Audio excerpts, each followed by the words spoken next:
Muy buenos días a todas, todos y todes y bienvenidos. Mi nombre es Windy Cosme Rosario, subsecretaria de la Asociación de Museos de Puerto Rico.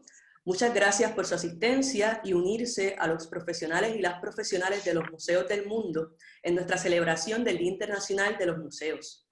Este año, el Consejo Internacional de Museos, ICOM, ha seleccionado el tema Museos por la Igualdad, Diversidad e Inclusión con el propósito de destacar a los museos como punto de encuentro para celebrar la diversidad de perspectivas que conforman la pluralidad de comunidades a las que servimos y al propio personal de los museos como reflejo de dicha diversidad. Como parte de la celebración de este año, la Asociación de Museos de Puerto Rico se ha propuesto ampliar la discusión de estos temas al también considerar los retos y oportunidades para la comunidad de museos ante la pandemia del COVID-19. Es por ello que hoy convocamos a nuestra matrícula y público en general a acompañarnos en dos actividades bajo el título Las Humanidades Digitales, Iniciativas de Acceso y Equidad en Museos de Puerto Rico. Hemos dividido la jornada en dos sesiones. En la mañana de hoy, el doctor Johnny Lugo, vocal de la asociación, presentará el webinar Una breve introducción al panorama y adaptación del concepto Digital Humanities en el Puerto Rico actual. Y en la sesión vespertina, que iniciará a eso de las 2 de la tarde, tendremos un conversatorio con los profesionales de museos, Jenny Guevara, directora ejecutiva del Ecoexploratorio Museo de Ciencias de Puerto Rico, Liz Ortega Paul, educadora del Museo de Historia, Antropología y Arte de la Universidad de Puerto Rico, y Abniel Machín, director ejecutivo del Observatorio de Arecibo, donde conversaremos sobre algunas de las estrategias y usos de tecnologías digitales empleadas por nuestros colegas en sus instituciones para el desarrollo de programación educativa y difusión de sus contenidos en modalidades a distancia. Para dar inicio a nuestras actividades del día, dejo con ustedes a nuestra presidenta, Marian Ramírez Aponte, directora ejecutiva y curadora en jefe del Museo de Arte Contemporáneo de Puerto Rico, quien se dirigirá a ustedes en representación de la Junta de Directores de la Asociación de Museos de Puerto Rico. Muchísimas gracias, Windy. Con mucha alegría me uno al saludo a colegas, estudiantes, maestros y gestores culturales que reconocemos la importancia de insistir en la cultura, no importa los retos que enfrentemos. Gracias a todos y a todas los que nos acompañan en la tarde de hoy para celebrar el Día Internacional de los Museos, que como bien mencionara Windy, tiene como tema Museos por la Igualdad, Diversidad e Inclusión. Al igual que como lo están haciendo miles de museos alrededor del mundo, desde la Asociación de Museos de Puerto Rico, hemos querido ampliar esta discusión y considerar los retos y oportunidades para la comunidad de museos y la educación ante la pandemia del COVID-19. Hay preguntas claves que como industria debemos estar haciéndonos en este momento para poder responder de forma pertinente y efectiva al impacto de la pandemia en la diversidad de comunidades que servimos. Pensar cuáles serán las estrategias más efectivas para desde las artes y la cultura asir el significado, interpretar y propiciar la cohesión social frente al distanciamiento físico que se impone. Pensar cuál es el rol de los museos frente a este nuevo paradigma y la importancia de las artes y la cultura para hacer visibles la inequidad en medio de la crisis y concebir nuevos mundos posibles, mundos más armónicos con nuestro entorno natural. ¿Cuáles son las acciones claves que debemos tomar como comunidad profesional?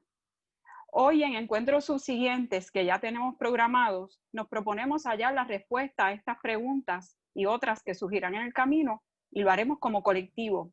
Durante los pasados meses hemos trabajado en una agenda con museos, entidades culturales y artistas con los que nos hemos estado reuniendo con el propósito de delimitar las estrategias que nos permitirán como sector superar este difícil momento y estoy segura que lo habremos de lograr.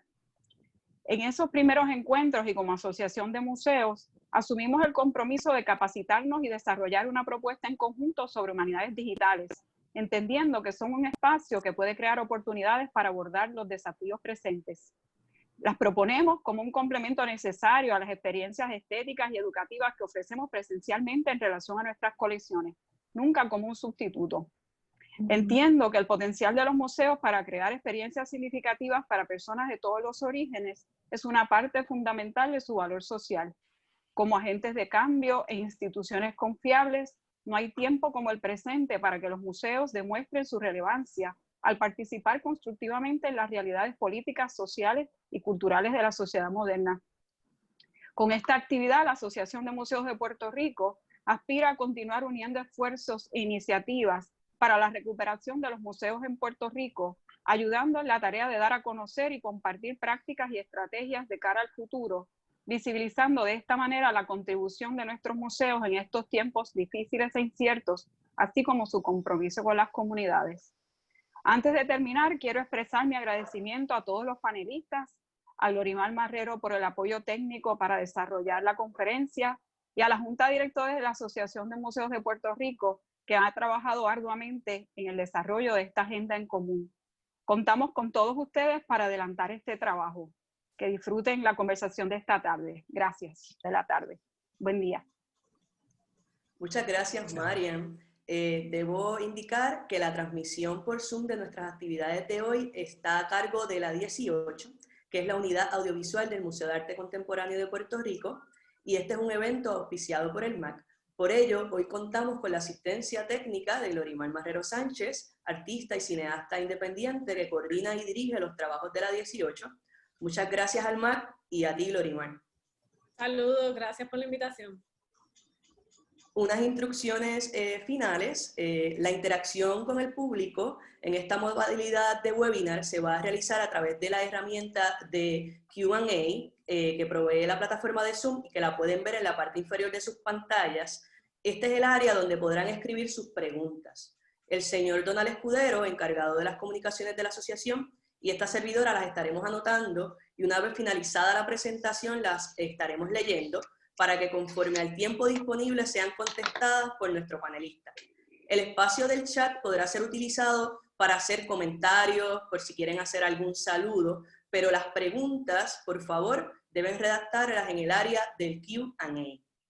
Dicho esto, y sin más preámbulos, paso a presentar a nuestro invitado, el Dr. Johnny Lugo Vega, director del Programa de Innovación del Patrimonio Cultural del Puerto Rico Science, Technology and Research Trust, quien nos presentará el webinar Una breve introducción al panorama y adaptación del concepto Digital Humanities en el Puerto Rico actual.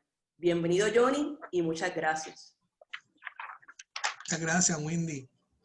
Un saludo cordial a todos. Gracias primero a la Asociación de Museos por la invitación. También destaco la labor de los colegas en la misma. Y una bienvenida cordial a todos los presentes y gracias por su tiempo. En la mañana de hoy voy a estar compartiendo con ustedes un recuento muy breve, ¿no?, de lo que básicamente es mi cosmovisión sobre lo que es la digitalización de las humanidades, un tema que es básicamente pertinente, dada la realidad que vivimos en el mundo actual, y precisamente en conmemoración al Día Internacional de los Museos, nos unimos en esta actividad. Espero que sea de su agrado.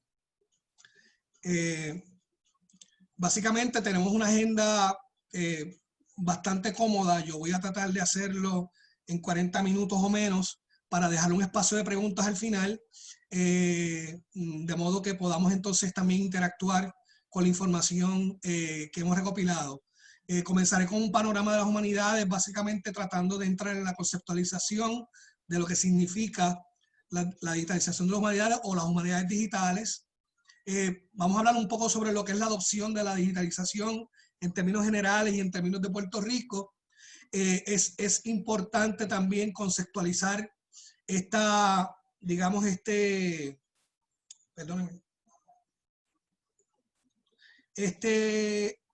concepto dentro de lo que es la realidad de Puerto Rico. Y entonces terminaré con un breve análisis de la situación que hemos vivido en los últimos eventos y cómo entonces llegamos a esta realidad presente en la cual nosotros tenemos que afrontar la carencia de la presencia humana, ¿verdad?, en el desarrollo de todas las actividades culturales en Puerto Rico.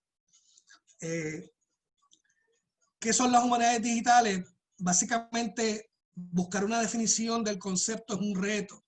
Así que es mucho más pertinente observar cuáles son los elementos que circunscriben el acercarse a un concepto tan amplio como este. Los invito a mirar dos líneas de tiempo en este espacio. En términos teóricos, lo que es el desarrollo de las humanidades a través del tiempo y lo que es el desarrollo de la tecnología, ¿verdad? Ambas comparten una raíz, un epísteme, del cual cuando se conjugan podemos entonces articular, digamos, una idea un poco más, más cercana a lo que es la condición de observar el desarrollo del arte, la filosofía, la literatura, conjunto o en conjunto con lo que es el desarrollo también de lo que es las ciencias aplicadas. Así que esto nos lleva posiblemente a, cuando observemos, y los invito también a buscar información sobre el tema, buscando esos fundamentos de la digitación de las humanidades, vamos a encontrar básicamente un nuevo lenguaje, un lenguaje articulado muy pertinente a lo que es la informática.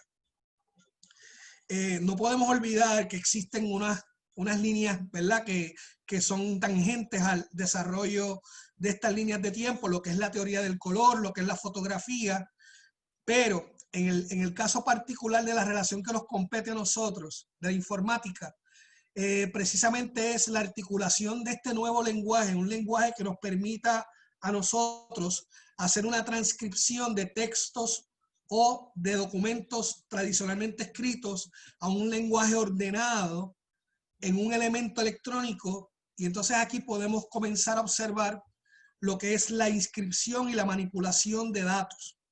Estos datos, por ejemplo, yo sé que hay mucha gente jovencita y hay otros que quizás lo recuerden, pero la informática comenzó con estas tarjetas, ¿verdad?, donde había una construcción de números binarios de 0 a 1 que relacionaban el dato preciso o el texto o la palabra equivalente a esta inscripción.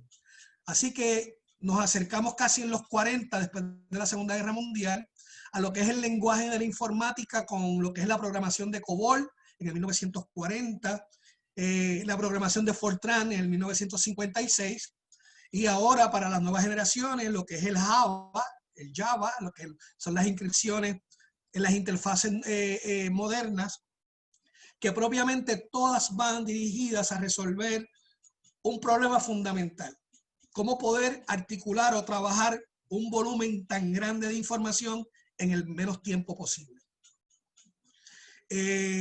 Buscando un poco en lo más, digamos, mucho más en el consenso de las personas que trabajan el tema teórico de la digitación de las humanidades, encontramos también que existe una relación muy precisa también con esta historia de la informática. Por ejemplo, hay un trabajo que voy a articular un poco más adelante sobre los resultados, que es, digamos, el acercamiento de quién ha escrito sobre Digital Humanities. Así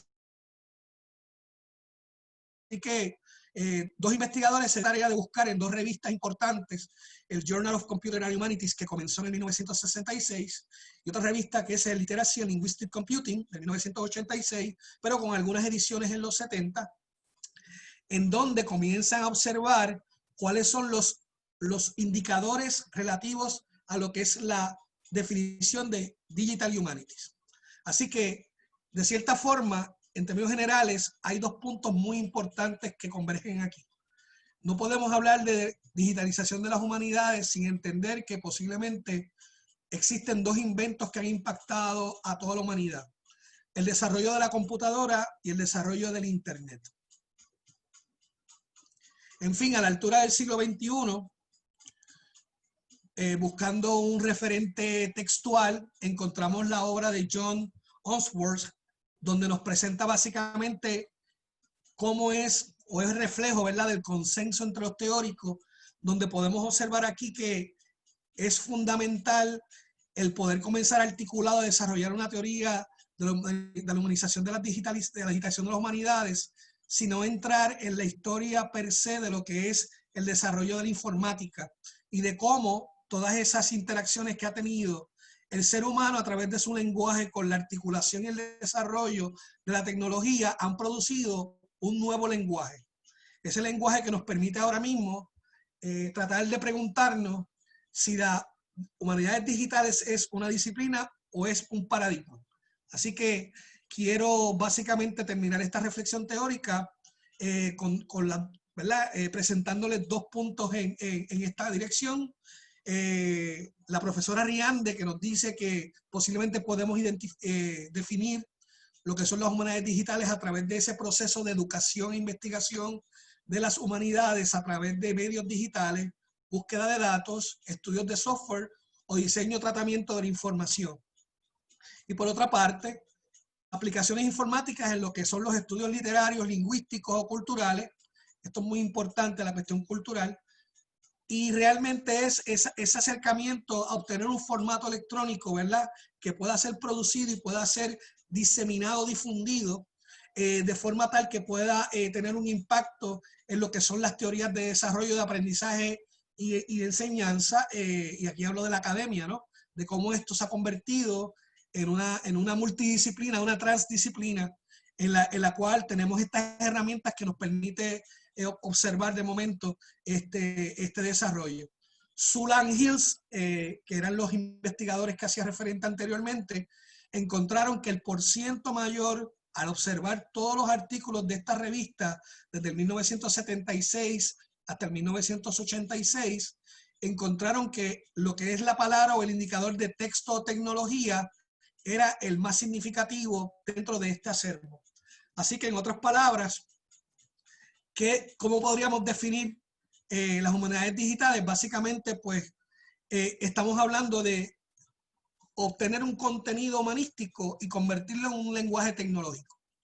Y esto nos permite ver cómo podemos coincidir en la teoría y en la búsqueda del origen de la palabra, que en el 1949 el padre Busa fue la primera persona que se planteó poder colocar todo lo que es en los índices y el texto de Tomás de Aquino, que eran unos volúmenes en latín sustanciales, y entonces él escuchó sobre esto que se llama una computadora, y se contactó con la IBM de Estados Unidos, y de esa forma pudieron colocar entonces el texto de las obras completas y trasladarlo a 1 millón de tarjetas, un poco más de 1 millón de tarjetas, en este formato binario, con lo cual se convierte en la primera aproximación y la publicación en 1974 de lo que se conoció como el índice Thomasticus, que se compone de 11 millones, ¿verdad?, de contenidos medievales y que se considera el origen de las humanidades digitales.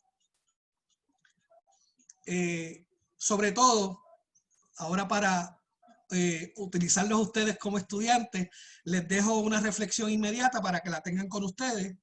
¿Cómo podríamos definir nosotros entonces las humanidades digitales? ¿Será el uso y la aplicación de la informática y la tecnología en las humanidades como enseñanza y aprendizaje? ¿Será el estudio de la informática y la tecnología en las humanidades aplicados a la enseñanza y al aprendizaje? ¿O por su parte, la aplicación del aprendizaje y la enseñanza en el uso de la informática y las humanidades? Así que no importa la selección que haga, podemos concluir que hay una relación muy, muy intrínseca entre lo que es básicamente el contenido humanístico ahora en un lenguaje que posiblemente nosotros podamos entender que sea el lenguaje de la tecnología aplicada. Ahora bien, otros teóricos, y concordando con lo que son las vertientes y lo que es el pragmatismo de la digitalización de las humanidades, es lo que vemos en la actualidad. Y esto nos conduce a una reflexión de algunos teóricos también, especialmente estaba observando una teoría de la Universidad Politécnica de Valencia, donde estamos hablando entonces de referente de posiblemente un cambio de humanidades digitales a lo que es la cultura digital. Entonces, en cultura digital nos sentamos un poco más cómodos porque estamos asociando lo que es la búsqueda de una identidad de las sociedades. Así que no importa el ejercicio práctico o el ejercicio fundamental de lo que es la traducción de un texto a otro formato, estamos precisamente ante una comunidad nueva que se acerca con un desarrollo interesantísimo de diferentes plataformas a comenzar a articular una nueva lectura, un nuevo mensaje a través del uso de imágenes, digitalización de texto o reformatos de imágenes, y ahora mismo algo muy interesante que son los podcasts, que es sonido que va, digamos, paralelo a lo que es la función de la radio para llegar a personas que no tienen la tecnología visual o la tecnología para ver las imágenes. Esto en colaboración con lo que es, digamos, la parte científica aplicada que es básicamente lo que representa el análisis de los datos de ese lenguaje y de cómo nosotros podemos hacer un medio de difusión a través de las redes sociales de este contenido digital, nos va llevando cada vez más cerca a lo que es el replanteamiento de que existimos dentro o estamos habilitados en generaciones diferentes, ¿no? Yo me quedé en Atari y ahora mismo tenemos generaciones que básicamente desde niños son capaces de comenzar a articular un movimiento con un teléfono móvil, digamos, inteligente. Así que hay un reto muy interesante de conectar generaciones dispares en términos de lo que es su experiencia, en términos de lo que es la expresión humanística y tecnológica, y el rebote, ¿no? O la captura de toda esta experiencia para hacer un relato, ¿verdad? Una crónica de lo que es básicamente la condición y la lectura de una nueva cultura que ahora mismo está basada en la relación a través de sistemas electrónicos y mediáticos tecnológicos. Por esto es que podemos ver que estamos básicamente ante una comunidad muy compleja, donde, digamos, el sector comercial y el sector de marketing ha avanzado muchísimo en lo que es el uso de la digitalización de las humanidades, pero no puede hacerlo sin esta aportación que hacemos nosotros, el sector cultural, ¿no? Es la creatividad la que conlleva la idea y la lleva entonces a lo que es el producto final, que muy bien puede ser un producto altamente tecnológico o puede ser un producto altamente creativo. Así que entonces no podemos olvidar que, digamos, el aspecto creativo, la presencia y la mente humana es la que produce este constructo de identidad en esta era informática, donde somos capaces entonces de comunicarnos a través de otros medios sin dejar de ser humanos. Así que en esto tomo un segundito solamente para decirles que no importa lo que se construya o no importa lo que nosotros pensemos que es una construcción en la digitación de las humanidades o en el avance de la tecnología, el ser humano siempre tiene que ser el receptor, ¿verdad? de ese producto y mucho más allá, que produzca un bienestar para la sociedad. Al igual que todo, hay fases interesantes y muchas plataformas, digamos, en términos de lo que es la parte del software o la parte del hardware, ¿verdad? Que son los dos componentes principales en lo que es el desarrollo de la computación, o sea, un programa, un lenguaje que puede ser, se puede proyectar o se puede difundir a través de un instrumento. Así que comparto con ustedes más o menos algunos ejemplos de lo que son la tecnología aplicada a la digitalización de las humanidades ahora mismo. Comenzamos, y esto lo conocen muchos archiveros y muchos compañeros, ese proceso de digitalización de los textos, ¿verdad? Luego comenzamos a ver también un ejemplo, digamos, muy cercano a lo que es la preservación o la conservación de las pinturas a través de lo que es el análisis hiperespectral, ¿no? Son imágenes que se capturan no solamente cuando usted tira una foto y tiene la imagen de una obra, sino que ahora tiene también en otras dimensiones, en otros largos de onda, unas imágenes que se van capturando y van ofreciendo información diferente e importante para la elaboración de planes de conservación en pintura, que es el caso particular de este ejemplo.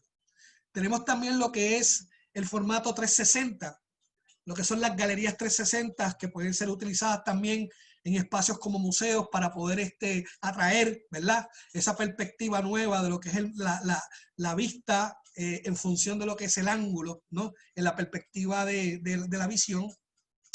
Tenemos también lo que es el desarrollo de el escaneo o el monitoreo de imágenes a través de un sistema de monitoreo en 3 dimensiones, del cual prácticamente cuando ese formato, esa lectura con lo que llaman el 3D scanner, convierte una imagen en un formato a razón de puntos que se llaman Point Cloud Images, y ese formato a nivel de puntos tiene un giro de 360 grados, y son esos formatos en esa calidad electrónica los que se utilizan entonces para articular lo que es la impresión en 3D.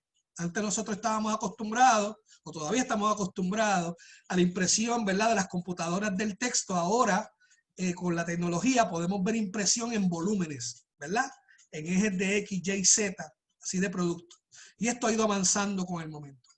Así que en los últimos ejemplos básicamente son ejemplos dirigidos a lo que es el alcance de proyectos mucho más concretos como es el patrimonio cultural, cómo obtener imágenes en lo que utilizando LiDAR, fotometría, que son básicamente tecnologías con ondas electromagnéticas en el infrarrojo que van básicamente reproduciendo la forma, el contenido y el volumen de diferentes artefactos, sea un objeto como una estatua, hasta ciudades mayas, civilizaciones escondidas, como son los ejemplos que en Guatemala, que se han utilizado ahora esta tecnología, hasta llegar entonces a lo que nosotros consideramos que debe ser el paso que nosotros estamos ahora visualizando y que hemos visto que es, digamos, la aplicación de realidad virtual y realidad aumentada en los museos.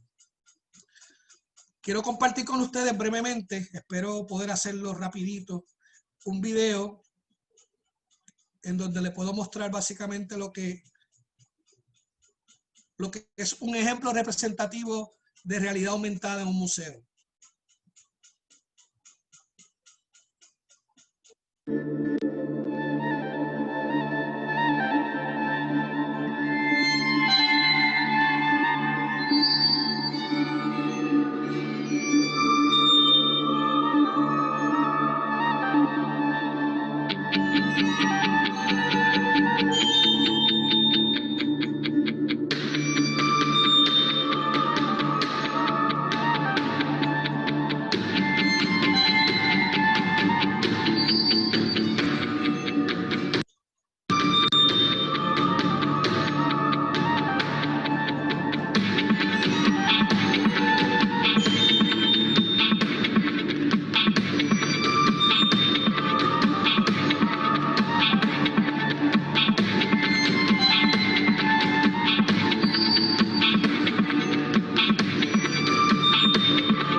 No solamente es importante ver la aplicación tecnológica, sino también la información que se puede proyectar, inclusive que no está básicamente acompañada en lo que son las exposiciones, digamos, normales o tradicionales que vemos. Así que hay un elemento también educativo y pedagógico detrás de este tipo de, digamos, de plataformas. Voy a compartir con ustedes el ejemplo de patrimonio cultural y cómo se aplica. I made a prediction in 2016. You might have ignored it then. Do not ignore it now because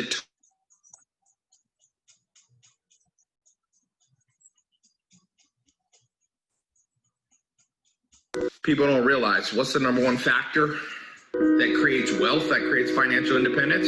Catching new trends early. So always be on the lookout for new trends. So in 2016, October 2016, I made an announcement to the world. You probably saw videos. People go, oh, Todd, these videos are everywhere. Yep, I was making the prediction. I told people the biggest opportunity I knew for an average person to go from maybe a job they didn't like or unemployment to something real was social media marketing, specifically starting a social media marketing agency. Now, a lot of people listen. Test group, I trained up over 100,000 people. And boy, in hindsight, now everybody knows that social media marketing agencies did very well. Obviously, social media is the marketing platform of choice now. People aren't on TV. So forget all that. 2016, we missed out. What is that prediction I have for 2020? Simple.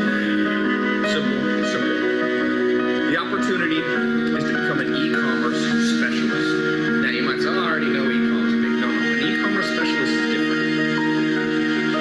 It has three opportunities. When you're an e-com specialist, you become an entrepreneur. You can use it to get a job, or you can use it.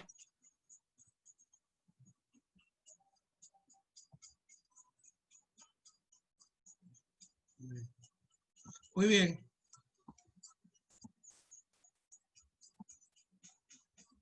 Officer, and then of course you can start a consulting firm where you come in business. El video que está aquí, rapidito. My words. 2016, I said,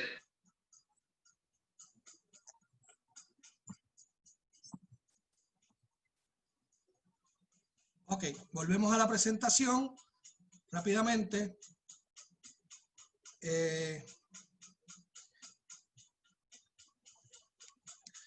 Luego de observar estos ejemplos, me gustaría compartir con ustedes un elemento muy importante. No importa la realidad virtual, no importa la realidad que se pueda construir en las humanidades digitales, tenemos básicamente un reto muy importante que es la realidad propia de Puerto Rico, ¿no?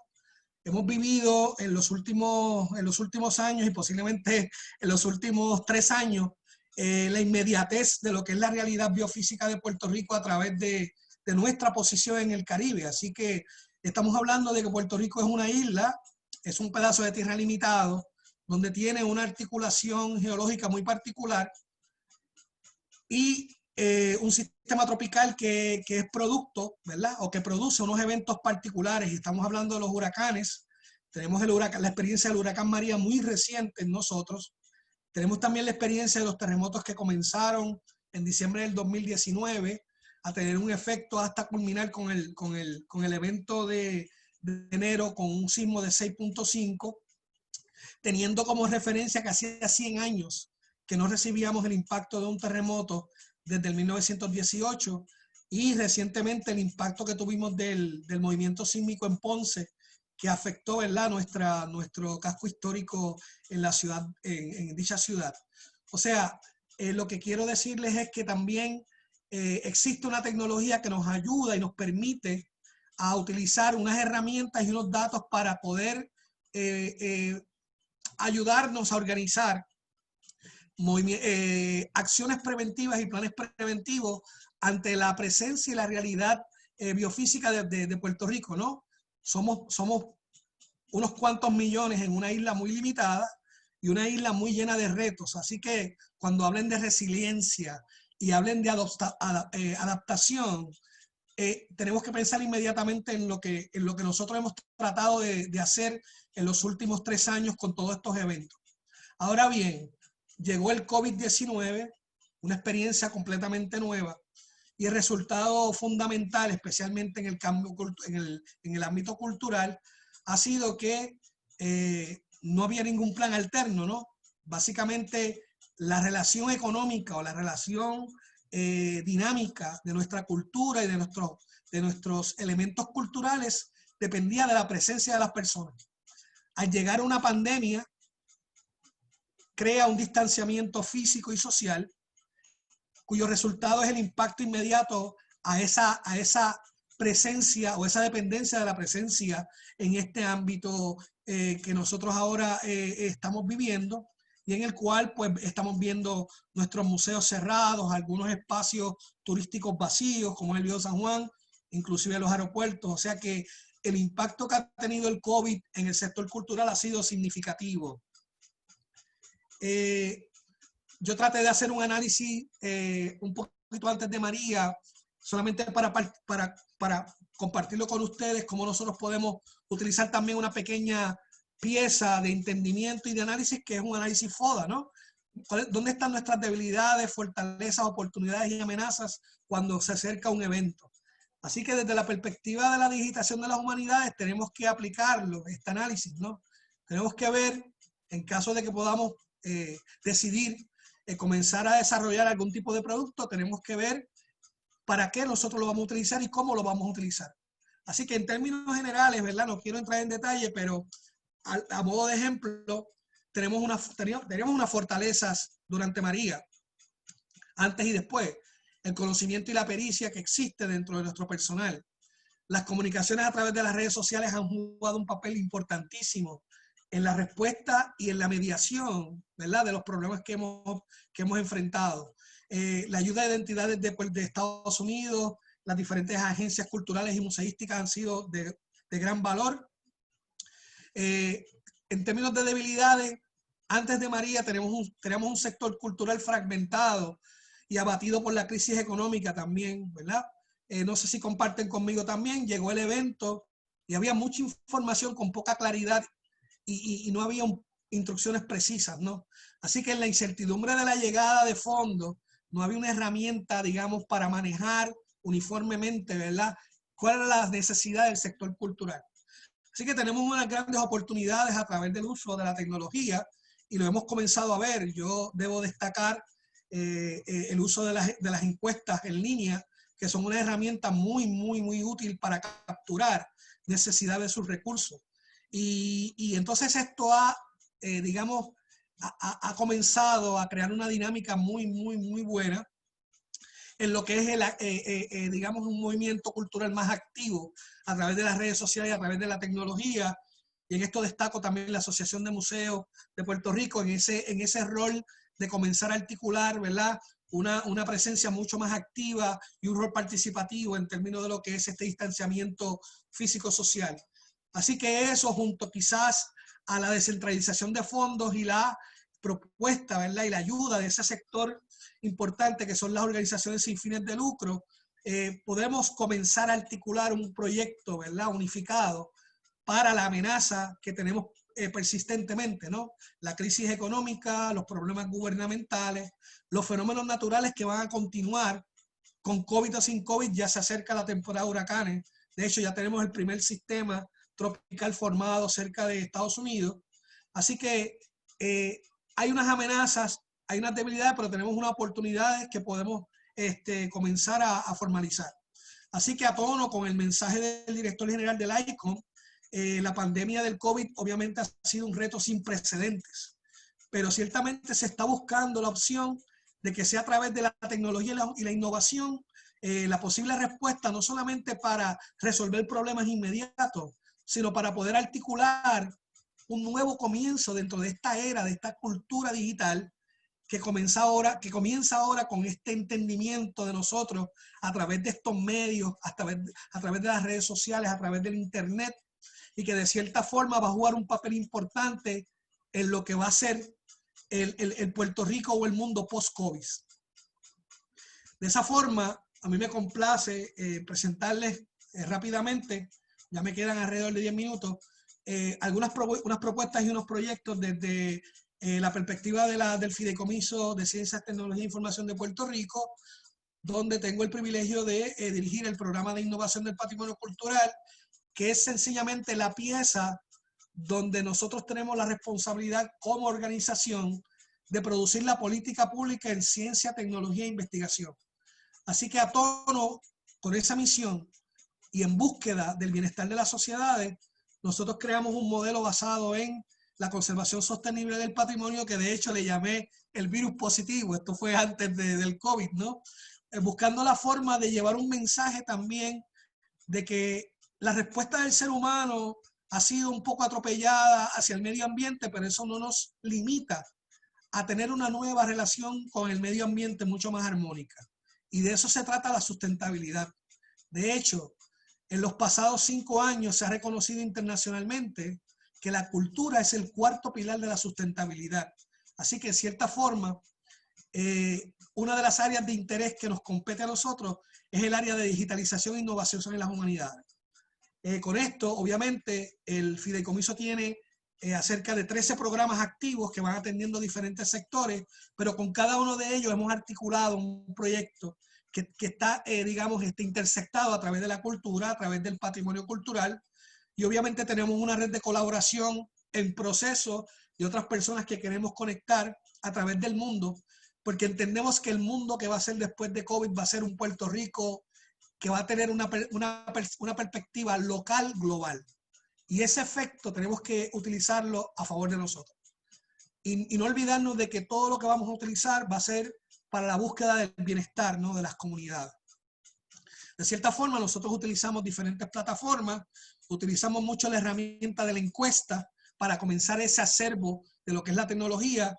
Eso lo hicimos para, digamos, un proyecto que se presentó en términos de lo que es el funcionamiento de los planes de emergencia para el sector cultural, especialmente instituciones culturales de bajos ingresos, y obviamente las capacidades que tiene esta herramienta a través de sistemas de información geográfica, donde usted a través de un mapa usted puede proyectar los datos que va recopilando en esa encuesta y que nos parece que son muy a tono a lo que usualmente ahora está usando el Departamento de Salud, por ejemplo, con este dashboard donde les presento a ustedes los diferentes indicadores que se están midiendo para ver el desarrollo del COVID en Puerto Rico. Así que me parece que estas herramientas son muy, muy importantes. También me complace compartir con ustedes el proyecto de lo que va a ser el Museo Oso Blanco. Es un museo básicamente virtual. Como ustedes saben, el Oso Blanco, que fue la antigua penitenciaria, fue demolida por decisiones que ahora mismo no vienen al caso, pero tenemos la responsabilidad a través de mi programa de producir algo, producir la continuidad y la preservación de la memoria de Oso Blanco. Por lo tanto, los vamos a invitar después con detalles de este proyecto, que va a ser un proyecto de impacto muy, muy interesante y que está basado básicamente en ese entendimiento de la tecnología y la innovación como forma de proyectar digamos, un programa educativo social para Puerto Rico.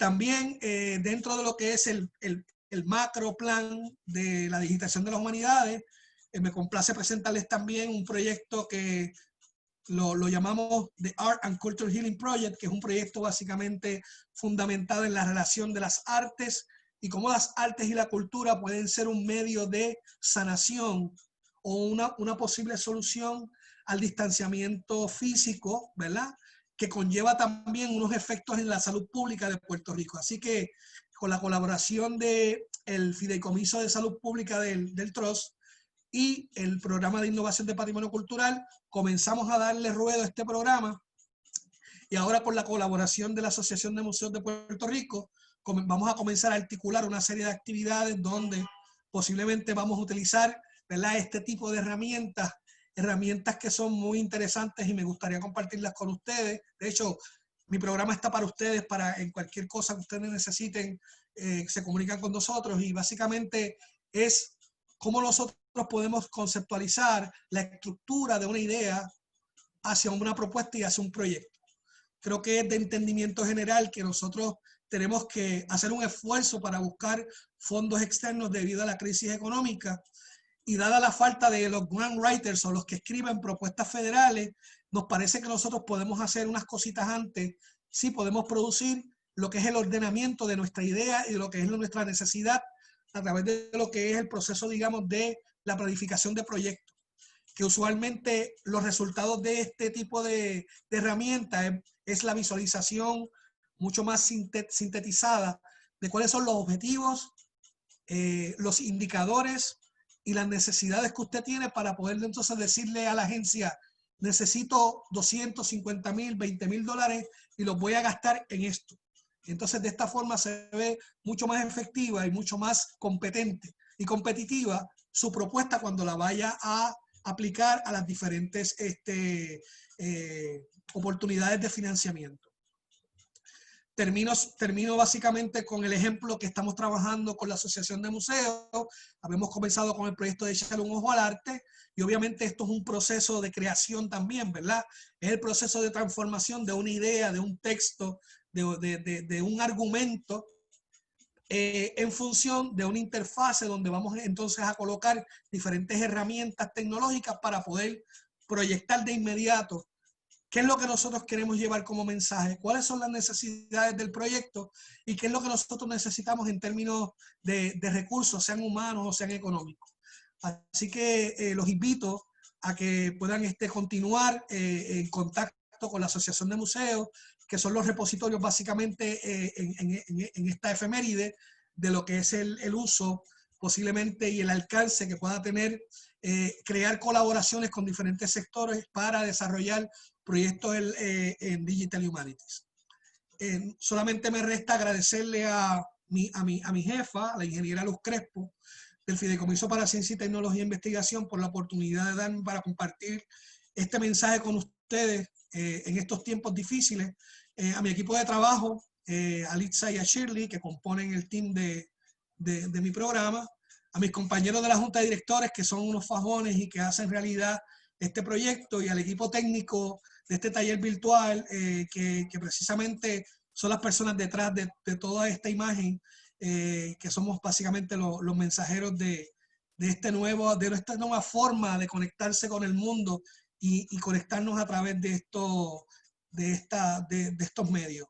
Así que, Wendy, esto sería mi presentación. pasaremos entonces contigo y a la sección de preguntas. Muchas gracias a todos. Les agradezco. Muchas gracias, Johnny, por tu tiempo, por disponibilidad y por ser tan generoso con tu conocimiento. Entiendo que ahora mismo estás recibiendo un aplauso virtual por parte de todos nuestros colegas al otro lado de la pantalla. Y pues voy a dar paso a que mi compañero Donald Escudero se encargue, ¿verdad?, de la sección de preguntas. Debo aclarar que si por el factor tiempo no pueden contestarse todas las preguntas, estaremos preparando un documento con las preguntas y respuestas y se lo vamos a hacer llegar por correo electrónico a todos los que se han registrado. Ahora pues te cedo la palabra, Donald. Muchas gracias, Wendy. Johnny, la primera pregunta es si la presentación se va a poder compartir con los registrados del webinar. Yo no tengo ningún inconveniente. Creo que habíamos hablado, ¿verdad?, sobre la posibilidad de esto, incluyendo posiblemente si es que fuese necesario, siempre es necesario, ¿verdad? Yo no, quizás no soy la mejor persona experta en Digital Humanity, siempre hay alguien que sabe más que uno, pero en mi deber académico sugerí también que creemos un portafolio donde podamos compartir quizás la fuente de información donde yo saque la información y posiblemente pueda compartir con ustedes también alguna información que tengo de referencia. Eso sería una opción, claro que Vale. sí. Muchas gracias. Sí, tenemos también otros comentarios. Una organización sin fines de lucro llamada El Mundo de los Muñecos ofreció pues, su expertise para llevar el mensaje de la difusión del patrimonio cultural a niños y familias. Tenemos ahí la información, se la vamos a hacer llegar. Tengo aquí varias más que preguntas, comentarios de Luz Rivera, desde la Fundación de Culebra y Museo de Culebra. ¿Podrían ayudar en la parte tecnológica para ayudar a conocer formatos digitales para presentar nuestros contenidos? La respuesta es sí. ¿Cómo lo hacemos? Yo creo que si se pone en contacto con nosotros o con la asociación, podemos comenzar una reunión y ver la viabilidad de ese proyecto. A mí, en el plano personal y a nombre de mi organización, y posiblemente también a nombre de muchas personas, Culebra y Vieques son parte de mi alma y yo todo lo que pueda hacer en mi plano, en cualquier faceta, estoy a su disposición, pero entiendo que esa condición isla que hablaba, ¿verdad? Creo yo que esa reflexión de tomar en consideración la realidad donde uno vive es precisamente el primer paso para poder articular un buen proyecto, así que la respuesta es sí, con mucho gusto. Vale. Tenemos aquí otro comentario que finaliza en pregunta de Jorge Ortiz Colón y dice lo siguiente. El problema que veo es que, aunque hay un gran sentimiento popular hacia defender el patrimonio e identidad, todavía queda mucha tarea por hacer. Entiendo que se puede reconocer las diferentes escalas de patrimonio, global, nacional, local, aumentar la documentación de los patrimonios, en especial los no verbales, y repensar críticamente lo que se debe ser el patrimonio tangible e intangible, ya que ha tenido a ver los museos desde los niveles de autoridad y poder una visión relativamente estática y esencialista. ¿No sería prioritario enfocar tareas como estas? Primero, un saludo a Jorge, que me saludó al principio de la presentación. Yo no tengo ningún comentario sobre su apreciación. Deberíamos de tomar nota todo porque es un experto en el área. Lo que sí puedo argumentar sobre el comentario y la pregunta es que me parece que coincidimos en que cuál va a ser el primer paso para ese extenso trabajo de la conservación del patrimonio cultural. Y hemos coincidido, inclusive él y yo y otros colegas, que el primer paso es el inventario y la inventarización de nuestros haberes tangibles, y obviamente el sector intangible y natural también se puede inventariar.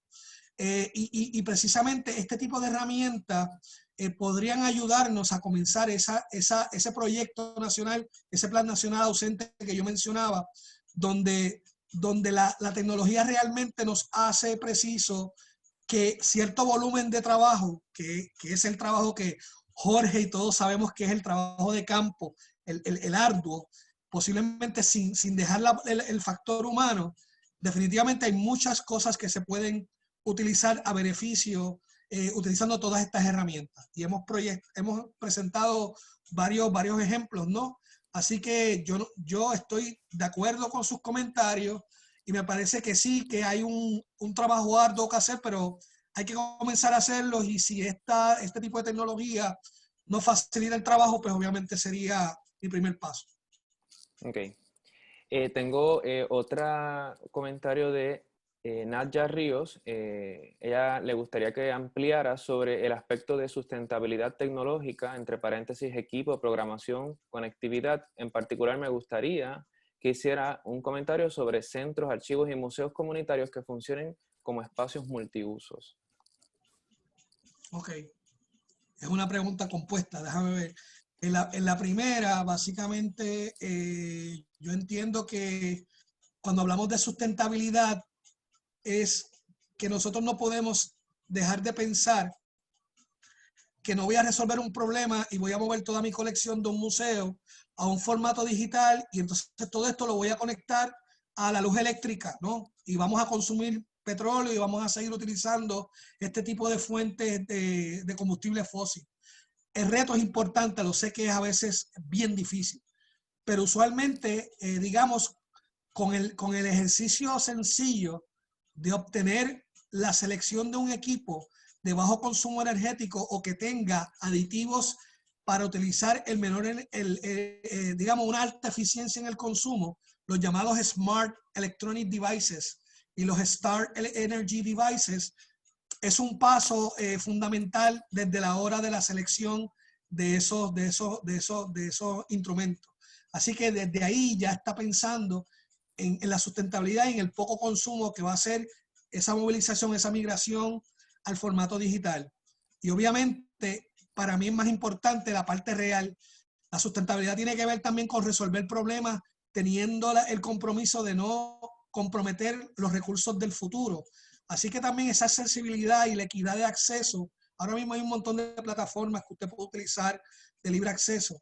Hay que tener sus salvedades en términos de seguridad, pero las instituciones obviamente van a tener que tomar una decisión muy seria, todos, incluyendo las corporativas y las comerciales, de continuar esta pandemia. Tenemos que reorientar toda nuestra visión, pero el resultado básicamente no debe ser el consumir más energía de lo que consumimos, porque entonces no estamos atendiendo el problema de la sustentabilidad desde la perspectiva ambiental. Vale. Quiero recalcar que si en algún momento si no nos da el tiempo para responder todas las preguntas, las iremos enviando por correo electrónico. Una vez, ¿verdad?, podamos responderlas. Ay, perdóname, Donald. Sí. La segunda parte creo que era relacionado al espacio de un centro. Bueno, lo que quedé en la mente es que yo creo que es momento de reorientar los espacios también en cualquier lugar y hacerlos, digamos, comunes, espacios comunes, donde se reduzca también la exclusividad de elementos que tengan que básicamente el producto final es que usted va a tener que invertir más costos si va, digamos, singularizando cada área de su museo o de su espacio. Obviamente los espacios comunes que puedan tener un tipo de, digamos, un ejemplo que se me ocurre, que estamos pensando es paredes rotativas donde usted pueda crear espacios dentro del espacio. Y entonces eso disminuye costos y le da un poco más de flexibilidad para poder entonces utilizar los espacios de forma más efectiva. Okay. Otra pregunta que hace María López Vilella, pregunta, ¿la planificación de proyectos para la redacción de propuestas es un servicio que ofrece el Trust a las organizaciones sin fines de lucro? Nosotros estamos en vías de considerar un programa que tiene que ver precisamente con esa pregunta. Así que definitivamente le recomendaría que se quedara en contacto con nosotros para verle que si eso ocurre, podríamos entonces nosotros hacer una respuesta de sí para su pregunta. No obstante, si hay algo que se pueda, digamos, trabajar a través de nosotros, de la Asociación de Museos, como lo hicimos para el caso particular de Culebra, estamos también en la mejor disposición de ver qué se puede hacer en el medio, ¿no?, de este entendimiento. Ok. Tengo aquí otra de Mariel Quiñones. pregunta, ¿cómo balancear la oferta de contenidos digitales con la necesidad de visitas presenciales en nuestras instituciones? Los museos son espacios que crean experiencias, promueven respuestas emocionales y sensoriales. ¿Cómo enfrentar el reto de la oferta digital de los contenidos del museo sin menoscabar la necesidad de la presencia física del público una vez reabran nuestros museos? Esa es una excelente pregunta. Yo, sinceramente, y a mí, realmente los que me conocen saben, no tengo una respuesta precisa para eso. Posiblemente un comentario alterno, ¿verdad? O paralelo a esa pregunta. Me parece que hay cosas que parecerían ser insustituibles, ¿no? No es lo mismo ver una obra de arte, ¿verdad?, de frente a ella que verla a través de un sistema electrónico. Por eso me refería yo como a modo de problema y posiblemente en búsqueda de respuesta, que fue precisamente esa dependencia del sector cultural a lo presencial lo que nos ha llevado, ¿verdad?, a este problema, ¿no? Que creo que puede tener una solución, digamos, posiblemente funcional, pero definitivamente la mano humana, el aspecto de la interacción, como lo es el artista con su público, el escenario con el medio, son cosas que parecen ser no sustituibles, ¿no? Ahora bien, lo que sí podemos es reorientar las necesidades de proyectar ese contenido cultural. Eso sí lo podemos hacer. Y para eso sí funcionan este tipo de plataformas donde, por ejemplo, si mi propósito es un propósito educativo, informativo, esto sí lo podemos hacer, ¿verdad? Y hacemos la salvedad de que lo presencial no podría sustituir a lo electrónico, pero sí no podemos, o sea, tenemos oportunidades para llevar mensajes, llevar información, llevar contenido, y posiblemente tenemos muchas más opciones para añadir creatividad a ese contenido que no estaba antes en el museo. Así que estos son intersecciones muy interesantes que se dan en esta complejidad cuando la tecnología y el arte se unen. Yo creo que es fascinante, ¿no? Cómo la ciencia, la tecnología y el arte ha comenzado a producir diferentes combinaciones que en vez de buscar respuestas, lo que hace es que abren más interrogantes, ¿no? En términos de la capacidad y el alcance de hacia dónde vamos. Pero justo en ese proceso de planificación original, de cuál es el objetivo, la misión y visión de su institución, es donde va enmarcado la selección de los elementos que usted quiere, ¿verdad?, aplicar y adoptar de las humanidades digitales a lo que usted quiere producir como contenido. Vale. Vamos a, entiendo que la presidenta de la asociación tiene un comentario. Adelante, Marian. Sí, Marian, tienes el micrófono apagado. Perdón. Ya. Mi comentario iba dirigido precisamente a lo que, ¿verdad?, lo que respondió Johnny, de que estos son recursos que vienen a complementar, ¿verdad?, lo que es el ofrecimiento en los museos, y que ciertamente, por lo menos en mi opinión, nada puede sustituir el presencialmente uno pues poder disfrutar, pues, por ejemplo, ¿verdad?, de una pintura, ¿verdad?, de exponerse a ese patrimonio físicamente, ¿verdad?, y las respuestas emocionales y sensoriales, ¿verdad?, que bien Mariel está comentando. Pero tenemos ahora mismo, ¿verdad?, el reto de la pandemia, y tenemos que también pues poder responder eficazmente, y creo que más allá, ¿verdad?, de esta emergencia inmediata, yo creo que estos son recursos que se pueden, ¿verdad?, que se deben diseñar, ¿verdad?, para complementar lo que es nuestra oferta. Y yo creo que todos hemos estado también viendo en estas pasadas semanas, ¿verdad?, el potencial que tienen, en tanto nos permiten llegar a públicos, ¿verdad?, que a lo mejor no necesariamente se darían cita en nuestros espacios por diferentes razones, incluyendo público de aquí de Puerto Rico, ¿verdad?, de otros municipios, público del exterior, y también, ¿verdad?, lo que la tecnología nos permite para también enganchar y poder conectar más efectivamente con audiencias que, pues, que tengan algún tipo de diversidad funcional. Yo quería también, ¿verdad?, decir que parte de lo que hemos estado trabajando desde la asociación es precisamente elaborar una propuesta para poder apoyar, ¿verdad?, a museos que necesiten ese apoyo, ¿verdad?, en términos de cómo desarrollar este tipo de proyectos. Así que está ese compromiso. Ya hemos empezado nuestra junta de directores a elaborar pues ese contenido. Así que espero que sea algo que pronto pues podamos compartir con la matrícula. Gracias. Vale. Wendy, ese sería todas las preguntas relacionadas a la presentación. Les recuerdo a los participantes que otros comentarios que hayan enviado a la sesión de preguntas y respuestas los vamos a compartir con el panelista para que pueda pues, emitirles algún tipo de respuesta o comentario. Adelante, Wendy. Muy bien, pues una vez más, Johnny, gracias por compartir con nosotros. Solo queda decir, antes de despedirme, que los esperamos a las 2 de la tarde para nuestro conversatorio sobre algunas de las estrategias y usos de tecnologías digitales empleadas por nuestros colegas invitados para el desarrollo de programación educativa y difusión de los contenidos de sus museos en modalidades a distancia. De parte de la Junta de Directores de la Asociación de Museos de Puerto Rico, agradezco su asistencia y participación activa en las preguntas. Buenas tardes para todos y buen provecho. Gracias. Buenas tardes.